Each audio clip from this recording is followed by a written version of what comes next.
अस्सलाम वालेकुम dear students, double science academy official में आज हम जो है वो फ्यूचर कंटिन्यूअस टेंस को डिस्कस करेंगे। सिंपल सा है, बिल्कुल मुश्किल नहीं है, क्योंकि टेंसेस सिंपल हैं, लेकिन उनके लिए जो कि इसको लर्न करते हैं और प्रॉपरली अपना एक फ्लो चार्ट जनरेट करते हैं। मैं उम्मीद करता हूँ कि हम फिजिकल क्लास में भी इसका एक प्रॉपर फ्लो चार्ट करेंगे, बनाएंगे और वो आपसे शेयर भी करेंगे इसको, ताकि आप भी जो है वो उससे लर्निंग आपकी ईजी हो सके।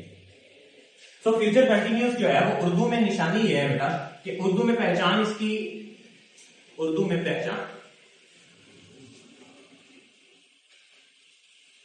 पहचान ये है कि इसके आखिर में रहा होगा,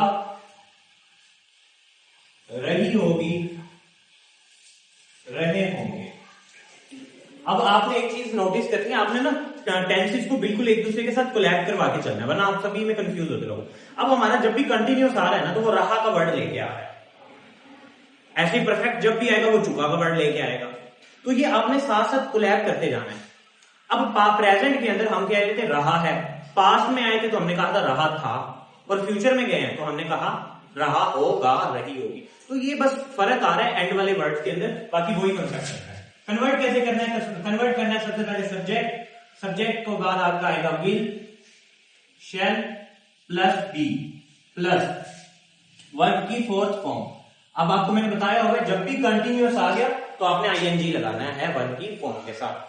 तो वर्ब की fourth form ING plus object, ये आपका फार्मूला बन जाएगा। एग्जाम्पल ले लेते हैं, मैं स्कूल जा रहा हूँगा, ठीक है, मैं स्कूल जा रहा हूँगा, तो इसका बन जाएगा मैं की इंग्लिश आई के साथ लगता है shall, I shall be going to school, I shall be going to school. Clear हो गया point? I shall be going to school, इस तरह इसका कन्वर्ट हो जाएगा। सिंपल सा है और कोई इसमें मुश्किल वाली बात नहीं है। नेगेटिव आएगा तो नेगेटिव का फार्मूला ये है कि आपने नोट ऐड कर देना है, और वो नोट ऐड होगा आपके शैल और बी के दरमियान, ठीक है। तो वो हो जाएगा हमारे पास सब्जेक्ट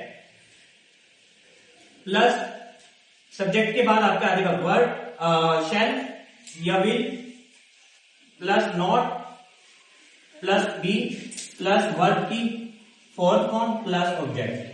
तो इसी को कन्वर्ट कर लेते हैं, I shall not be going to school, convert हो जाएगा। कोई इसमें मुश्किल बात नहीं, सभी टेंसेस एक दूसरे से कोरिलेट कर रहे होते हैं, ये इतने कोई मुश्किल नहीं होते। इसी तरह हमारे पास नेगेटिव आएगा तो आपका हेल्पिंग वर्ब जो है वो स्टार्टिंग में आ जाएगा, विल या शैल स्टार्ट में आ जाएगा।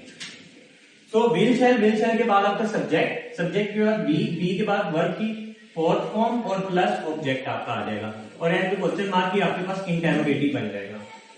इंटेरोगेटिव सवालिया को कहते हैं, और इसमें एंड पे क्वेश्चन मार्क ऐड होता है। तो उसी को कन्वर्ट कर लेते हैं, वो आ जाएगा शैल आई बी गोइंग टू स्कूल, ऐसे कर सकते हैं। तो ये नहीं, सिंपल सा, इसमें कोई इतना ज्यादा मुश्किल वाली बात नहीं है, और इसमें एरर्स भी बहुत कम आते हैं। एरर्स हमेशा आपके पास्ट और प्रेजेंट में से ज्यादा उठाए जाते हैं या फ्यूचर इंडेफिनिट, इसके अलावा एरर्स नहीं डिस्कस किए जाते। उसके अलावा आपके पास WH फैमिली आ जाती है। WH फैमिली में हमेशा याद रखिएगा, इनकी हमेशा स्टार्टिंग में रहेंगे। WH आएगा, फिर विल शैल आएगा, फिर सब्जेक्ट आएगा, और फिर बी आएगा, एंड देन हमारे पास वर्ब की फोर्थ फॉर्म और प्लस ऑब्जेक्ट एंड एंड पे क्वेश्चन। जैसे इसी के एंड स्टार्टिंग में अगर मैं वाई ऐड कर दूं, हूज ऐड कर दूं, हु ऐड कर दूं, तो यानी WH फैमिली का कोई भी वर्ड ऐड कर दूंगा स्टार्टिंग में, बाकी सारा जो है वो स्टेटमेंट वही रहेगी। सिंपल से टेंसेस हैं, कोई इसमें इतनी मुश्किल वाली बात नहीं है। बस आप जो है वो इसका जब एक फ्लो चार्ट साथ साथ बनाते जाएं, एक ही पेज पे आपको सारी चीजें रिवाइज होती जाएंगी। लर्निंग की तरफ आए, रोजाना कुछ सीखें, अपने आप को बेहतर बनाएं, चेंज करें, इंशाल्लाह अल्लाह ताला और अल्लाह ताला आपकी मदद फरमाएंगे, और खुदा भी उनकी मदद फरमाता है जो अपनी मदद आप करते हैं। जब तक आप खुद से कुछ सीखना नहीं शुरू करोगे, करना नहीं शुरू करोगे, कोई भी बाहर से आके आपकी मदद नहीं करेगा।